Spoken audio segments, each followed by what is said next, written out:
Carmel Sepuloni. I move that the question be now put.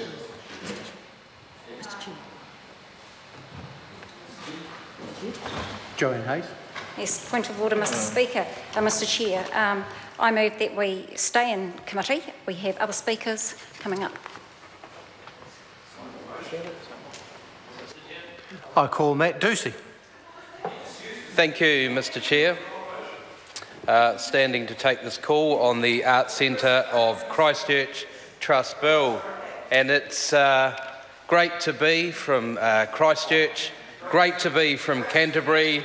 As a young fella born into the old Calvary Hospital, it strikes me with some irony that I spent many years as a student investing into the longevity of the Arts Centre via the Dux Deluxe, and now I get to invest into the longevity of the Arts Centre through this bill. I managed to wear my new blue suit today, but like my parliamentary colleague Megan Woods, I very much wanted to wear my red and black suit, but red and black on the inside. Mr Speaker, the Arts Centre is as Christchurch as sitting on the embankment at Lancaster Park watching the Christchurch and Canterbury rugby team through the 1980s Shield Challenge era. The Arts Centre is as Christchurch is sitting in the square watching the Birdman and watching the Wizard at lunchtime. And the Arts Centre is as Christchurch as going up to Mount Hutt and skiing during the morning and heading down to Sumner and swimming in the afternoon. Can I say, Mr Chair, that could I acknowledge the Honourable Nicky Wagner for bringing this local bill to the committee. You wouldn't find a harder working minister and MP than the Honourable Nicky Wagner, and I suppose for a Canterbury MP myself, such a role model with her work ethic. And also to Scott Simpson, who's the chair of the Local Government and the Environment Select Committee, that holds a huge workload, and with his effortless approach dispensing the work at hand. Mr Chair, the Arts Centre of Christchurch Trust Bill reflects the local, national and international heritage significance of the Arts Centre. And growing up in Christchurch, I very much know that Christchurch is deemed the most English city outside of England.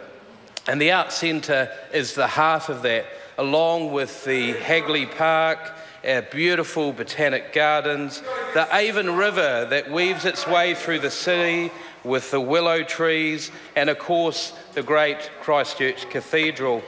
But of all, Mr Speaker, I suppose it's our archaic one-way system through the city and the great English street names like Hereford Street, Manchester Street and Litchfield Street.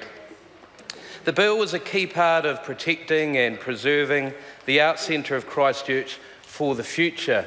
And as many will know, Christchurch experienced severe earthquakes, and the Arts Centre was impacted in the first earthquake in September 2010 and subsequently in February 2011.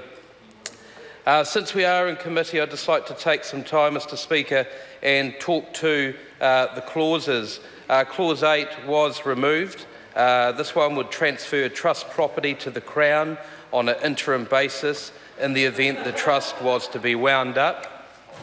Deleting this clause would avoid debts accrued by the Trust Board being adopted by the Crown. Also, a new subclause, 5.2, was adding required that all income, benefit or advantage received or accrued to the Trust be used to advance the charitable purposes of the Trust. And we do know that this Arts Centre, Mr Chair, has considerable potential for income and revenue streams. Before the earthquakes and the subsequent closure of the Arts Centre, there was up to 1.5 million tourists attending and turning up to the Arts Centre every year. And they went along to see the Court Theatre, they went along to see the many markets, as well as the art studios. I can remember myself going along to the range of cuisine and food carts there as well, and of course the Ducks Deluxe that we've heard a lot about tonight. There is also, Mr Chair, the amending of Clause 9 to state that the Charitable Trusts Act 1957 applies to the Trust and the Trust Board. And I think we need to remind ourselves here, Mr Chair, Matt Ducey. I think we need to remind ourselves here, Mr Chair, of the scale and the size of this work. Currently, this restoration project is the largest in the world, at a scale of around $280 to $300 million. How much? $280 to $300 million. This is currently the world's largest restoration project, and we do know that the Christchurch Arts Centre is also the largest cluster of heritage buildings in New Zealand. And what we need to do is think about this gem within the story of earthquake recovery. There's a lot of views put forward, but if we don't take stock of the good stories of the Christchurch recovery, we're going to miss these great stories.